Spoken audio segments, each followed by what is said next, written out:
క్రోధినామ సంవత్సరంలో ధనుసు రాశి వాళ్ళకి ఆదాయం 11 ఉంది, ఖర్చు 5 ఉంది.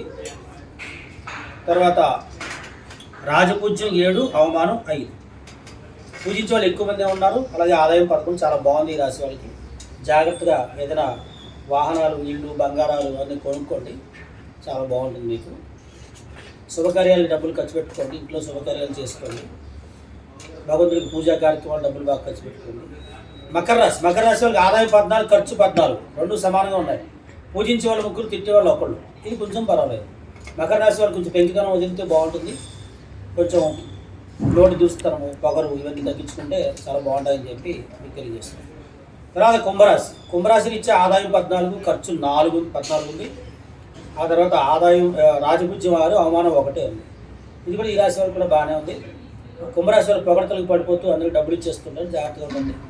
పొగిడే వాళ్ళని దగ్గర పెట్టుకోకండి, పొగిడిచ్చి మీ జేబుల డబ్బులు తీసేసుకుంటూ ఉంటారు, కొంచెం జాగ్రత్తగా ఉండాలి. మీనరాశి వాళ్ళకి ఆదాయం 11, ఖర్చు 5 ఉంది. తర్వాత పూజించే వాళ్ళు 2, తిట్టేవాళ్ళు 4 అయ్యారు ఈ సంవత్సరం. కొంచెం జాగ్రత్తగా ఉండాలి, ఎందుకంటే తిట్టించుకోవడం బాగా అలవాటు వీళ్ళందరికీ కూడా. వాళ్ళ పని వాళ్ళు చేసుకుంటూ ఉంటే బాగుంటుంది. మీనరాశి వాళ్ళు ఎప్పుడు తిట్టించుకోకండి. ఆదాయం 11, ఖర్చు 5 ఉంది కాబట్టి కొంచెం డబ్బులు దాచే అవకాశం ఉంది. గౌరవాన్ని కాపాడుకుంటూ రండి.